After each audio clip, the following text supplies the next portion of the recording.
This is Dr. Stephen Cangiano. I am the president and co-founder of RDT.Media and Events with its online companions, relationship-development.com and humanity-upgrade.com. I'm here with one of our great relationship authors. His name is Tal Araim. We're a little jealous. We don't know how he did it during a pandemic, but he's actually in the south of France. So you notice the beautiful background. A lot of authors give me a long bio to read. He said, just say I'm a relationship coach. Well, I love that humble nature, number one. His company is Compass4, the number 4 couples. And he's written a great book. It's called The Coupledom Trap, which is excellently reviewed. And we're going to talk about what I think is the most important thing in people's lives. It's relationships. And that extends not just to husband, wife, parent, child. It extends to all of life. He was telling me a great little story as we started, in the preamble, and two things were surprising to me. Number one, he teaches at a university. Because in my generations and generations after me, they didn't teach relationships. You had the relationships models in society, and that was kind of it. And then he had a really interesting story. But before we get into that, Tal, thanks for being here. Thanks for taking time from your family and your vacation to be with us. Give us a little bit of a potted version of your story and how you got into relationships. And then let's go right into that university story. Okay. Thank you, Stephen. It's a pleasure for me to be here. Thank you for the introduction. And yes, as you can see, we managed to escape, I think is the correct word these days, from our lockdown in England, legally, not illegally. And we managed to come here to enjoy a little bit of sunshine with, I don't know if you can hear the sound of boats or even helicopters as well. Hopefully they won't be here the whole time. And when it comes to relationships and how I got into this, it started with a personal experience for me. My wife and I started out very well, just like most people. Fell in love. We're extremely compatible. We're very open, very talkative. Neither one is scared of the other. That's the way it should be. And I'd say sort of 9-10 years into the relationship, we began to have a few difficulties, and the difficulties got to a point where we seriously thought about separating. But something kept us together, whether it's just the children. I hope it's not just the children. There's something about us that kept us together as well. And it was a traumatic couple of years, but it really opened my eyes to start looking at other people and their relationships. And I saw a common thread. And the common thread, and this crosses religion, age, color, nationality, culture, whatever. This is across the board.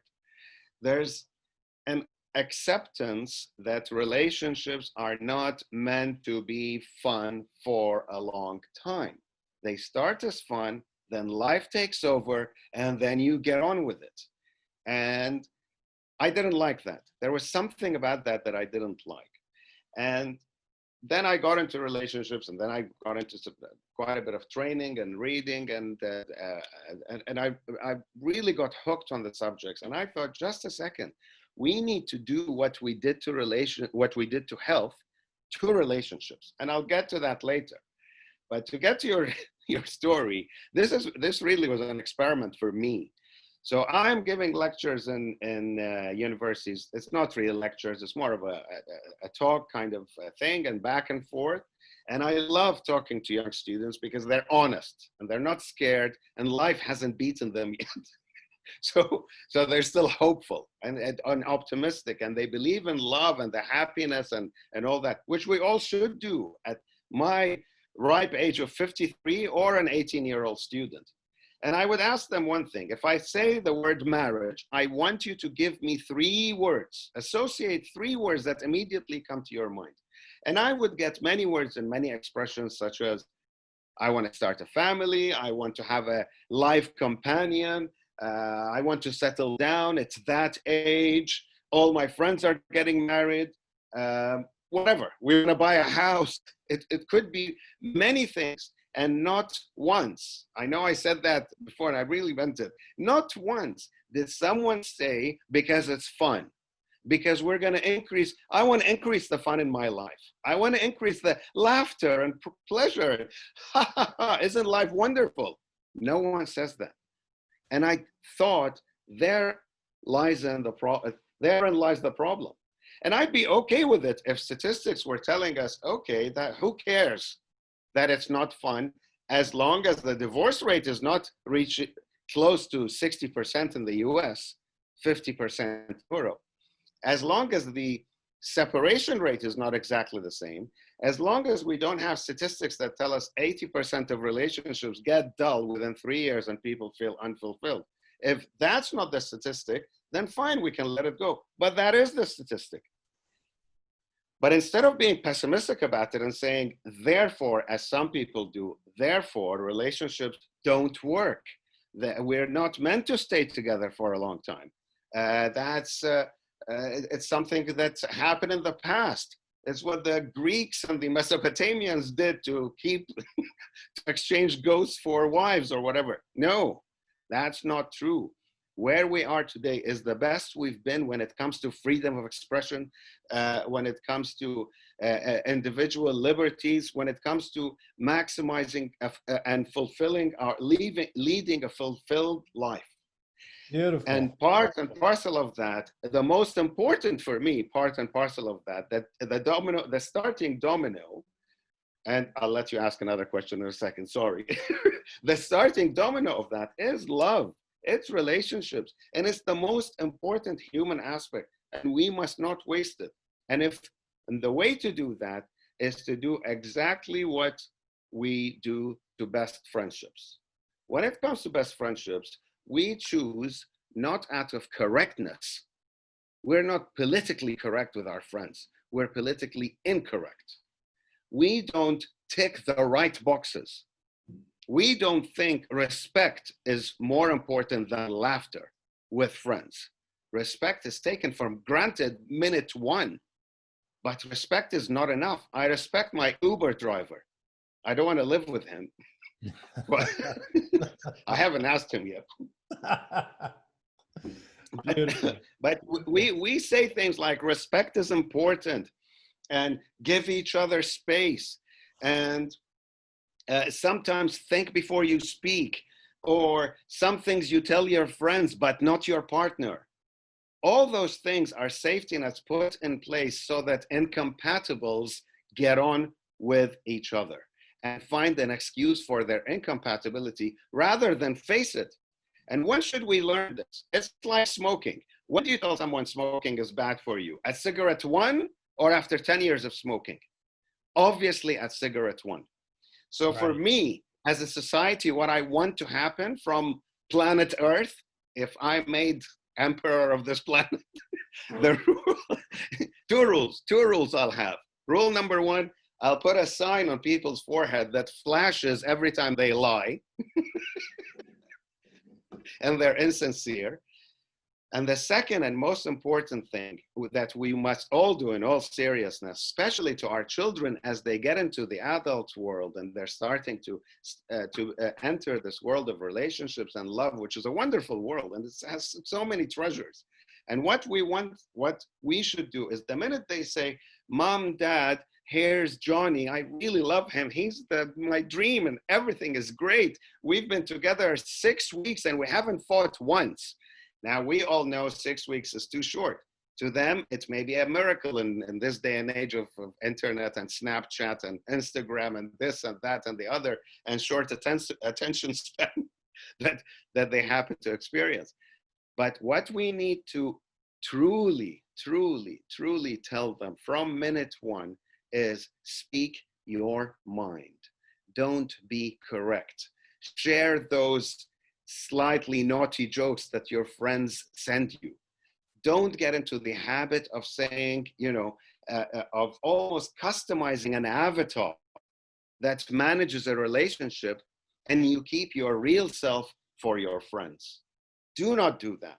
Do not learn that. Show them your face in the morning. Show them your grumpiness. Show them your irritable side. Show them everything. Make them the person you use swear words with the most.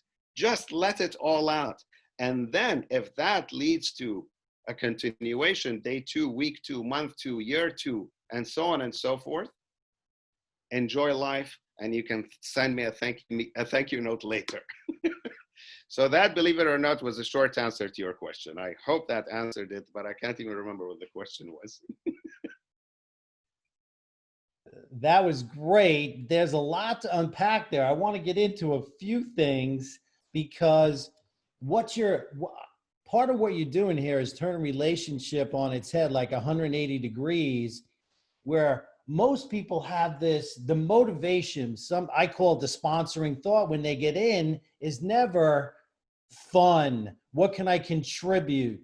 It's a lot of times they're thinking this is a have to, this is what I'm supposed to do. This is, yeah. And then, so that's one piece that you really emphasize really well. And I think the other piece is be real, be yourself, because if you're not, yourself is going to come out. It's going to come out Absolutely. eventually. You can't make it last. Right.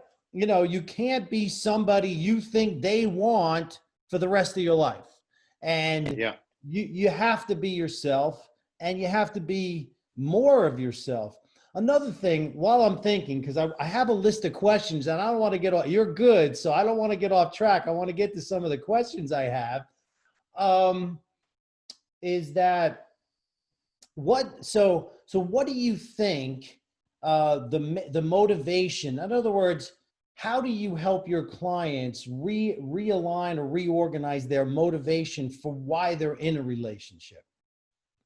Well, first of all, I would love it if all my clients come to me month 3 of their relationship. And again, think of it as a gym. That's why I called Compass4Couples a relationship gym. I don't want somebody who's 45 kilos overweight. I don't know what's that in pounds. And he's had 3 heart attacks, and they live upstairs above a Kentucky Fried Chicken. And that's where they've been eating for the last 23 years. And then they come to me to say, hey, I don't feel so good. What do you think is the problem? It's too much to handle. So the same with relationships. You've been fighting for years because she always buys rock salt instead of fine salt. And the way you make your jambalaya has to have fine salt, and she never listens to you. That was fight 1 15 years ago. By now, just by her exhaling or him exhaling and just going, it triggers an argument. And if you come to me, then my job is so much more difficult. I want to virtually, not really, these days we have to careful what we say, but I want to take them both, slap them in the face, and they say, split up, go live your lives, it's over, it's too late, it's not going to work. Now, go enjoy yourself. Now, the thing that I start with in Compass4Couples is, I'm not here to save you. I'm here to tell you whether you will make it. That's it. And it's up to you. You can prove me wrong, by the way. Everyone has an opinion. And no matter how much you've read and you've taught yourself and you've educated yourself, it's still, in my opinion, it's still an opinion. 2 people can still forge their own way. You can still go to a health expert and they tell you, don't eat red meat, don't smoke, don't drink alcohol. But you can still do it in moderation in your own way. But be aware of why red meat is bad for you, why smoking is bad for you, why is it good to exercise. At least be aware of that. So that's what I want to do. I want to raise awareness to the good habits and the bad habits. For example, men are from Mars, men are from Mars, women are from Venus. That is the most terrible book. You can quote me on that. I don't care if I get sued. That is the most terrible book that has ever been written, and it's damaged so many relationships. And it's been proven scientifically. Look up Gina Rippin, Professor Gina Rippin of Aston University, she's written so much and she's given so many talks about why this, what she calls the trashy neuroscience. Trashy neuroscience means people don't get on, oh, let's just label them as that's because they're a different sex. We'll turn the page and move on. Not true. Let's label it as a man's brain is different to a woman's brain. Men think in one direction. Women multitask. Men are better at math. Women are better at knitting. Blah, blah, blah. These are all outdated, sorry to say, BS. That is just simply not true. And that book should be rewritten too. If you are from Mars, find a Martian. That's it. That's what it should be. Sorry, I don't know. I heard you say something. Let me interrupt you there for a second, because a lot of people may not be familiar with that book. Now, when John Gray wrote that book, that is still the greatest selling book in relationship history, bar none. I mean, tens of millions of copies. And people are still reading it to this day, and he's still giving seminars to this day. And there's so many things I want to unpack here. And that gets to the root of the problem. It's because there's so much bad information about relationships. And another thing that you also hit on, because you started talking about the evolution and all that, how relationships are important from an evolutionary basis. And I know you know this, I'm just going to state this, and then I'm going to get to a question. Human beings are the most relationship-oriented animals in creation. We're extreme parental investment, tribal history of how we survived is relationship and working together and communicating. And it almost seems like modern society has put roadblocks in that. And let's get to that, but I love your analogy, just to emphasize it in case people missed it. Let's go to the gym. Let's start when we're young. Let's develop those good habits and that education now.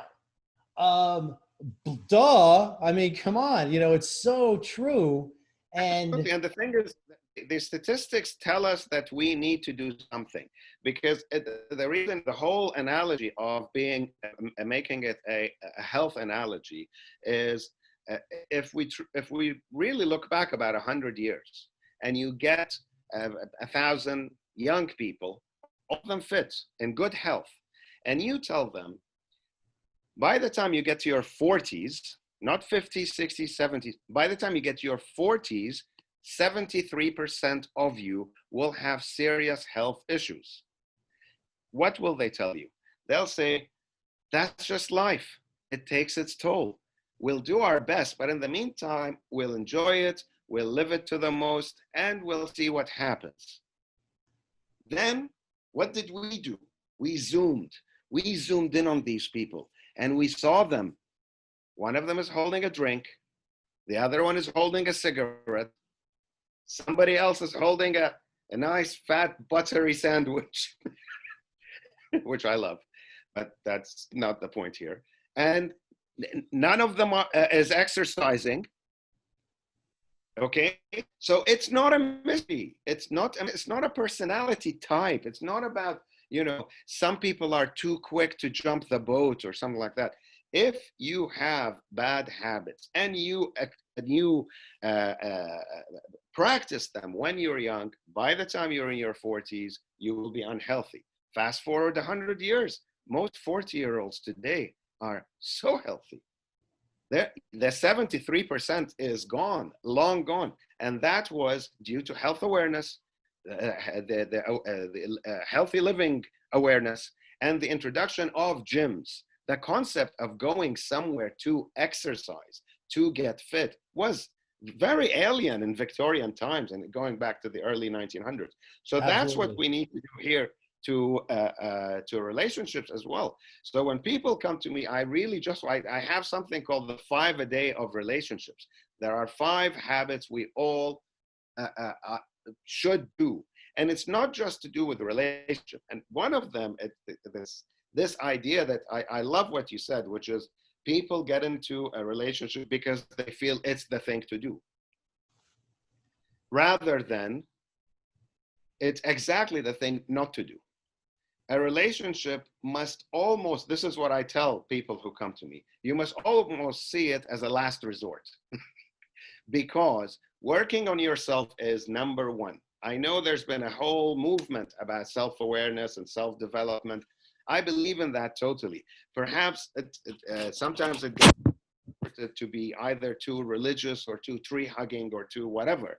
It's nothing to do with that. It's to know your buttons. It's about knowing your buttons. And it's important to give yourself time to know your buttons, to know what makes you tick, to know what you're like, to know how quickly you want to wake up on a Sunday, and how often do you want to go out to a noisy nightclub on a Friday, and so on and so forth. All those things, because otherwise you end up just being a reactive person that follows the crowd. So getting to know yourself is really extremely important. And the hierarchy of something I call the hierarchy of happiness that I tell people, and I list it as at number 1, because we are social animals, you want to be with your ideal companion. Ideal does not mean 100%. 100% doesn't exist on this planet.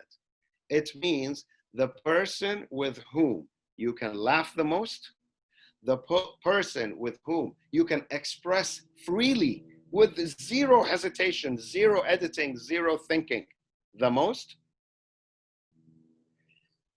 And then when you go further into it, the person who, if one day you have a child and that child turns out to be the clone of X, you want, and your X happens to be this partner, you are as happy as you can be. If your child is a clone of your partner, you are as happy as can be. How many partners can say that? Okay. So if you have that as a principle, so we call that as the top level hierarchy of happiness. I'm with the person I laugh with the most. I can say whatever I want to. I have fun. I'm myself, etc., etc. And I feel they've got my back. I've got theirs.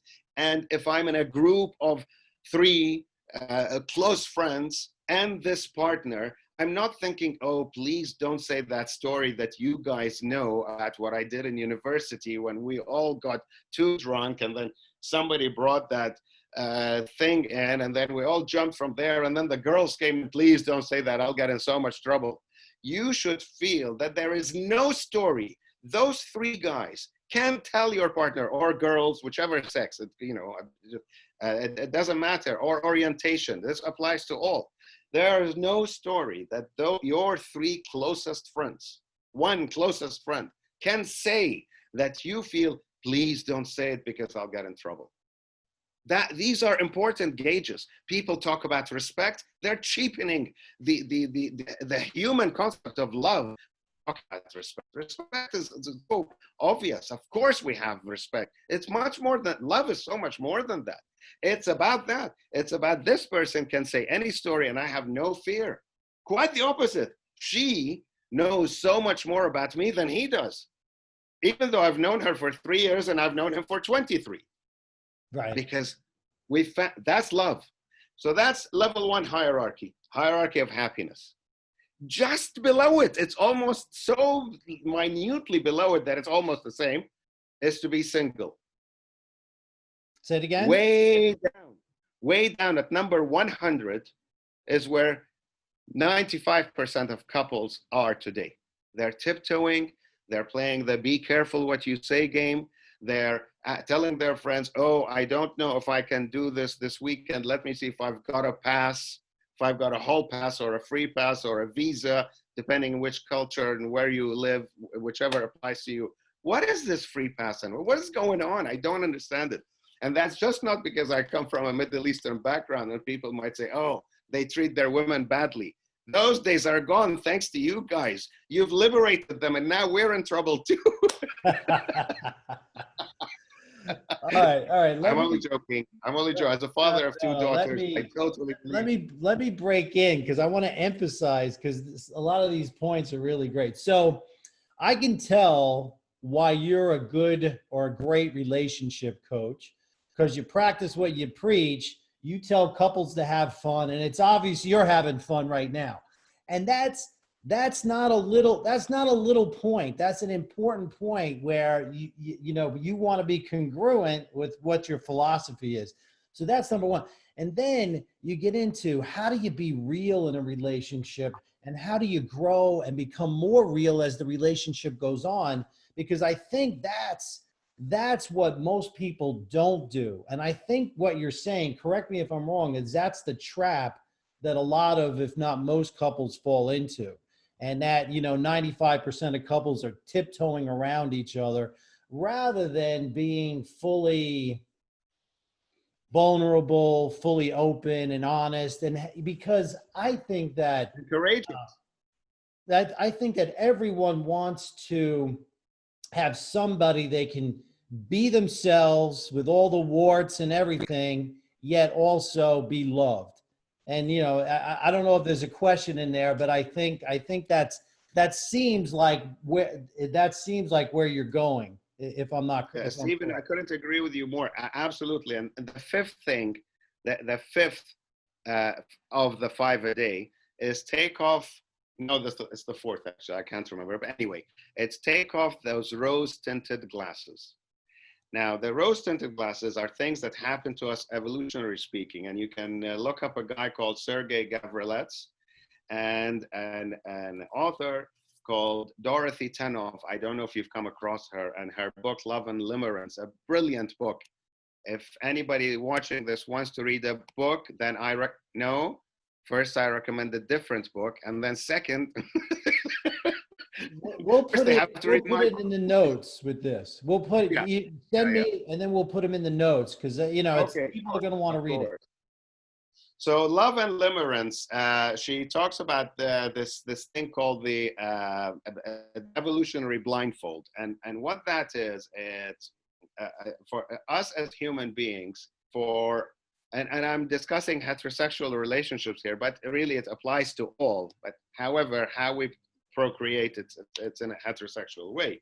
So for man to find woman, for women to get pregnant, for women to give birth, and for that child to be able to move so that at least it can fend for itself, it takes, roughly speaking, between 2 and 3 years. Therefore, the children of those parents who stuck together for those 3 years survived. Why? Because if one parent left and the child is left with just one other parent, their survival chances is practically so negligible that they count it as 0. What does that mean? That means and we're going back to cave days here. If I have a child and I have to leave to go get food, and I have to leave that child unprotected, the likelihood is I'll come back and the child is gone. If not day 1, then between 1 and day 2 years, I'm going to lose that child at some point. There's going to be a predator that comes and takes that child away. Child is gone. If there are 2 parents, the survival chances are the opposite, quite high. So the tendency in our brain to suppress the enzymes and the enzyme producers that produce the chemicals that suppress our critical thinking vary from people to people. Those that have a high dosage of it are those that have a high level of toleration and therefore can stay together and put up with the irritations. So those human beings, those Homo sapiens that had just enough suppressant and a critical thinking suppression to tolerate each other for about 3 years, their children survived. And therefore, the human trait to tolerate blindly for 3 years, to see someone going as, oh, that's so cute. We all know, if my girlfriend does this a lot while she talks on the phone, week one, I think, my God, that's so beautiful, wonderful, excellent. By year 3, it might drive me insane. So what's working there? What is working there is exactly that enzyme that exists in all current humans. After 2 million years, it depends if you want to go back to Homo erectus or Neanderthal man or whatever. I'm not just talking about Homo sapiens.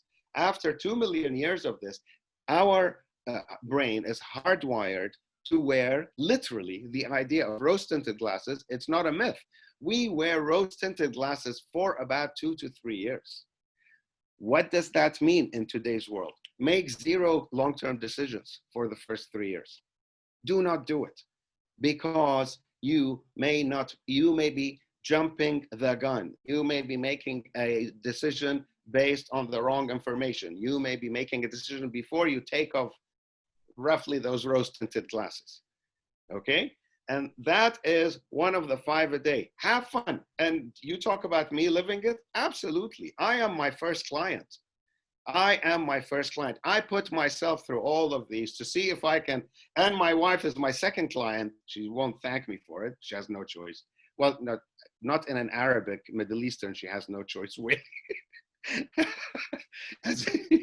as in, hopefully she truly believes, and we're both very happy. With all the joking aside, we're so thankful that we didn't separate. We're so thankful that we changed our annoying habits. We're so thankful that she tells me, I hate your mother, if that's the thought in her brain, and I do not take it personally, and I tell her I really hate her dad because he's just too German. But that's,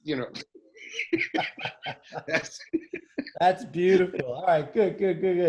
Let me, I do want to make sure we get a list of those 5 things, because people want to make sure they got them. 1, 2, 3, 4, 5. We'll put those in the show notes as well. Sure, but I can send you a link. There's a link on the website, and I'm more than happy to send you a link to those 5, yes. the 5 a day of relationships. Yes, absolutely. Now, I love this. This is very, very specific advice in terms of, because human beings are so helpless when they're born, and then they have this super high parental investment. It usually takes anywhere from 14 to 18 years to get them, independent almost. And in today's terms, it's 30 years. Kids are staying home forever now. Yeah, but they never leave. Your advice about the rose tinted glasses is really, really, I haven't heard that. That is really cogent advice based on evolutionary psychology and evolutionary relationship psychology. So I really like that. That's a big, big takeaway. And that you don't get that common sense thing. A lot of people are saying, well, I got all these dopamines rushing through my head, and this is the greatest thing in life, and she's amazing, and this and that. And, you're getting a dopamine storm in your hypothalamus every day. And that you're saying, correct me if I'm wrong, that's not the best time to make a permanent decision. No, it's not. Today, I will decide to become a grandmaster chess player, okay? And I'm playing chess today. Am I ready to enter the Olympics? No, it takes time. It takes time and exercise. Now, the good thing about relationship is the training program is not boring. It's actually a lot of fun. It's so much fun to meet somebody new and to discover everything about them. And the first time you have sex, I don't know if I can say that, and the second time, and the first time you try something that's always been a fantasy, and the first time you meet her parents or his parents, or the first time you have a fight, the first time she loves something you cooked, and the first time she tells you it's disgusting. Those are all exciting milestone events, and we must learn to love them and accept them all.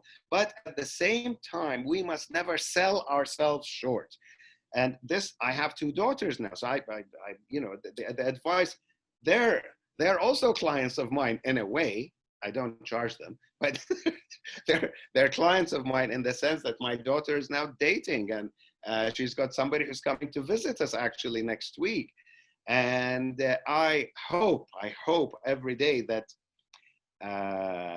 sometimes, you know, I get accused of being a little bit overpowering, or I you know, just to whatever, something dictatorial, different words. Hitler, I've heard Hitler mentioned a few times, but I really hope that, you know, that both of them get the fact that we want them to be, what do we want from our children? We want them to be happy. That's it. We want to shield them as much as we can, but we can't shield them from everything. And we want to equip them as much as we can, but there's so much they have to learn by themselves, and that's the joy of it.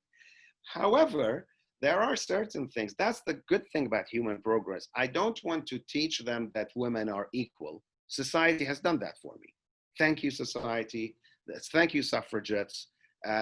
Thank you, women's lib movement. So much has been done already, so we try other things, and it's fantastic. I don't want to teach them that racism is bad. Society has done that for me. So the next thing, in my opinion, that I feel we need to work on, and we need to work on as a society so it becomes a norm, is that selling yourself short in a relationship is as bad as racism. Selling yourself short in a relationship is as bad as sexism. We need to get rid of that. Getting a child into a home where the two guides, where the two trainers of that home, the two leaders really of that home, do not really get on well, should be a crime. I know it's not a crime. We can't arrest people for not getting on. If it was up to me, we should.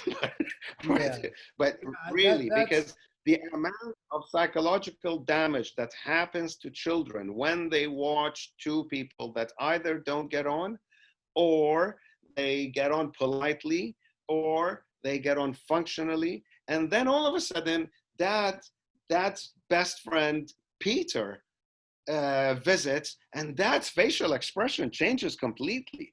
And we are brilliant poker players, every single one of us, from the time we're babies. We look at a face and we can tell immediately what mood that person is in. And that's another thing. I don't know if we have time to talk about it, but I'm sure you've heard of a psychoanalyst called Alice Miller, and her great book, fantastic book called The Drama of Being a Child. And the drama of being a child, she talks about self-worth as a cycle. And the cycle starts from baby. Really, I'm summarizing. Sorry, Alice. She's no longer with us, but sorry if you can hear me from the afterworld. In summary, it's baby looks at mother's caregiver. It doesn't have, she says mother, and that's back then. Now it could be any sex. Anyone can raise a child. So baby looks at mother's face. If mother's face is oozing out, I'm unhappy with my lot. I'm now trapped in here. Dad's away at work. I didn't even want to get married. I just did it because it's for those reasons you talked about, Stephen. It was the right time. My friends, Susie and Mary, got married, so I thought I would as well. My parents wanted it. I wanted to get a house with a garden, and I couldn't afford it alone. Whatever it is, rather than I found this guy that makes my life 10 times happier. Okay? Any other reason than that, that face to that baby is going to send vibes saying, you're a bit of a burden to me. What does that baby do? And this is true. This is scientifically proven. What does that baby do? It registers.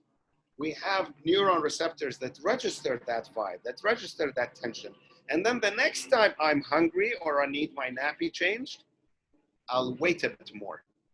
Instead of immediately crying, I'll wait a bit. Because I know my survival depends on this adult. Without this adult, I'll die. So I need them to be in good spirits. I need to care for their well-being. What does that teach that baby? You become a pleaser. You grow up to be a pleaser. And you learn the tools of pleasing rather than self-worth. Right. I count. I matter. I'm kind. I want to be kind and I want others to be happy. But I count equally, not secondly. Equally, not secondly. So that Right. child is going to grow up and they're going to find a girlfriend or a boyfriend and they're going to want to please them, or a boss, by the way, or a teacher, or a colleague who's now smoking weed. To please them, I don't like weed. I'm going to start smoking early. And all those the attributes of losing your self-worth that we as parents don't want our children to do without knowing it. If we didn't have true love, by true love I mean a true best friendship with our partner, if we are not demonstrating the play of fun, pleasurable union, they will grow up to be pleasers rather than people who have self-worth. Yeah. So I have to say I love listening to you, and it's really and your joy, passion for relationships absolutely comes through, and you're having fun in the process. Let me emphasize a couple of things I think you said, and I know you didn't mean this, so you were speaking metaphorically, that it's almost like a crime to be in a relationship, have kids where the husband and wife are at loggerheads all the time, or and I know you didn't mean that literally. I totally get you mean it metaphorically, and I think you're right. We've evolved so far from women's suffrage and religion and relation. I mean, I'm sorry, religious taboos, et cetera, et cetera. That's a critical piece. And I know you know this because, and we've emphasized this in some of our other content, human beings are perfect at mimicking people. They actually, the neurologic thing, and you probably didn't want to get technical, is called mirror neurons. We have Mhm. mirror neurons. We know the emotional state of somebody just by looking at them. You can actually, they even know that, a group can develop those same emotional things. Yeah. So let's hit on one last thing, because like I said, we could go on for hours here, and we're going to promote this very heavily through all our channels because everybody needs to listen to this. This is phenomenal. I hope. Um, so this is a crazy time in the world, modern history. This pandemic is going to change how the world lives, how people interact with each other. And you gave and I don't want to misquote this, I think the domestic trouble line in the UK was up in about 170% or something of that nature. As And domestic abuse. That's just domestic abuse, and yeah, that was in March. yeah, and what would you say to people right now? And that's a difficult thing to hear and listen to. I want to end this, but it's important. It's important people know the reality, Yeah, because relationships are the greatest opportunity in your life, in my opinion. The greatest place to know yourself, the greatest place to grow, knock off the rust on the and knock off the rough edges on the diamond, all those analogies. And I'm pretty sure you agree with that.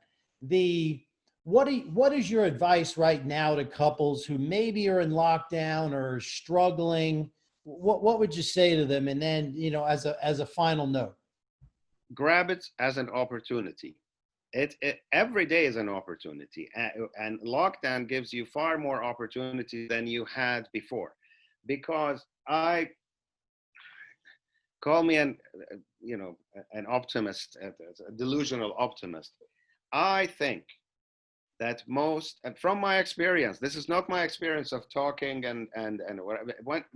As soon as this whole relationship, Jim, started, the majority of people, men, women, couples, all orientations, the problem is not that they don't love each other. The problem is not that they don't genuinely want to be happy or want the other to be happy. The genuine problem is fear, and fear of nonconformity. So I don't want to get too technical with what's happening in our society today, because then we're entering the world of anecdotes. But In short, the one place I hope political correctness does not invade is our home. When I am sitting with my loved one, my life partner at home, I don't want to be thinking, what is the right thing to do? I want to be thinking, what do I want to do? What do I feel like doing? The kindest thing you can do to your partner is to think selfishly. Now, I need to clarify that, and I know we're getting to the end of this. What I mean by that is grab this opportunity, and this is an actual exercise I've done during lockdown with some couples that have come to me with this very problem. So I advise them to play something called the I hate you game. and the whole point of the I hate you game is I really would like them to find out talk about what irritates them about each other. And the way to talk about it is to say, what is it that irritated you? And then the other person to explain a meaning or two. And I'm gambling with their relationship. But I hope so far I'm right most of the time. Not everyone can be saved. So if your relationship cannot be saved, it's a win for me to realize it today rather than tomorrow. If you can be better parents apart than together, then realizing that today is better than realizing it tomorrow. However, where I'm a delusional optimist is I think, just like what's happened with myself and my wife, if we cut the bull, can I say that? Of And we course. start speaking our mind about how we feel about my wife's friend Deborah, or how she feels about my recently hired good-looking secretary, Carmen, and we truly say things as openly as, I don't know how open I can be with you, but we've introduced openness to a new level into our bedroom, into all our routines, so that they don't become routine. Because we really are very inventive, creative apes. And to subdue that creation and exchange that for doing the right thing, you have no chance. So when was the last, so I would ask the man or the woman or whatever, when was the last time you thought about someone else while you were making love to your partner?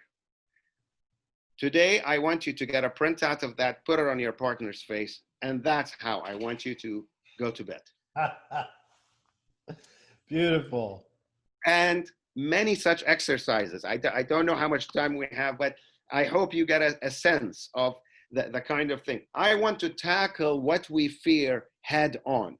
What we fear is, I am not really loved. And the only way to tackle that is to tackle the fear itself. What do I really fear? I fear that she fantasizes over the gym instructor more than me. That really, when it comes down to it, I fear that if we see a boat there that I can't afford, she'll be thinking, oh, if I married someone else. I don't know, all those things. But instead of people talking about it, they almost patronize each other. My gamble is they do it with good intentions. The result is it dulls down the relationship. I hope you know what I mean. Because if you're sitting with your best friend and you're playing a game of table tennis, okay? And I just smashed something and it's really good and it's hit the corner and I beat him. I'm not going to sit there and say, but you do know that you really are a good friend and I hope you don't take this the wrong way. I'm going to say, in your face, champion, loser. So I almost want couples to take that back. That's how we should be. That's how we should be. Bring that into your most important friendship. Go to your wife and say, look at this girl. She's much prettier than you, loser. Okay, maybe that's an extreme example. I don't know how far you can push it.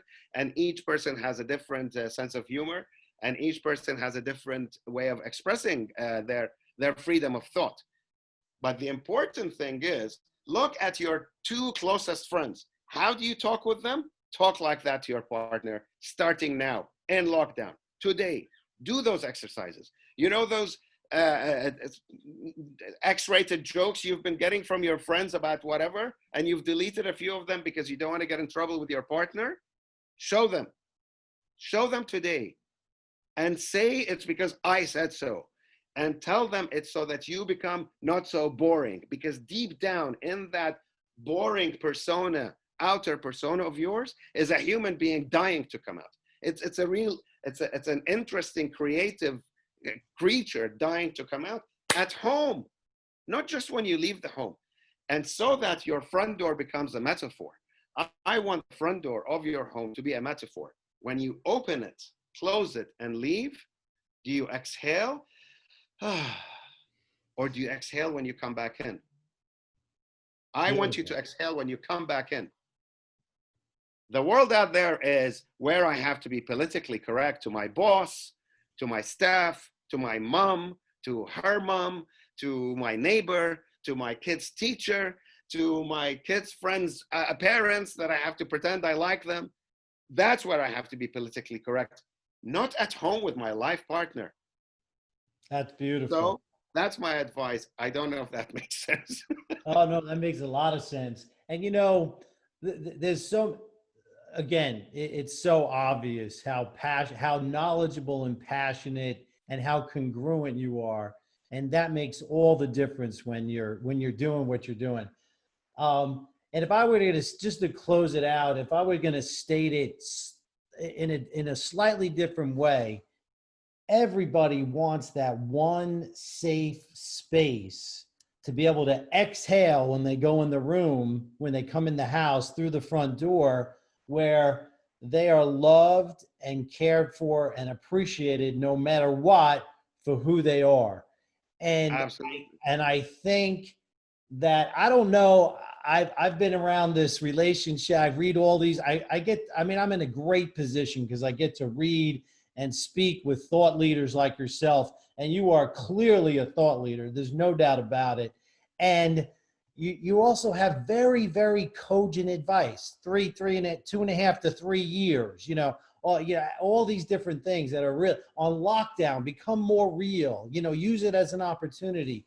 This is great, great advice. And so, yes, everybody wants to be loved and appreciated for who they are, that one safe space that they can be at when all the rest of the world is a tornado. And I hope I articulated that. No, absolutely.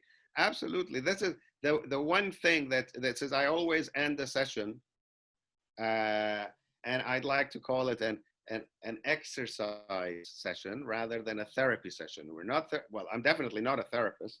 And even though I work now, I have therapists who work with me, as long as they promise me they denounce everything they've learned and they start again.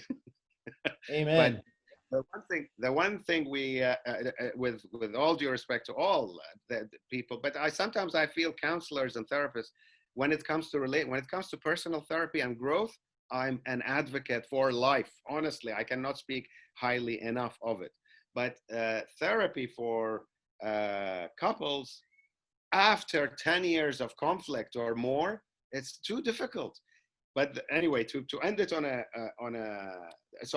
the session, I ended by saying, your target should be in this relationship.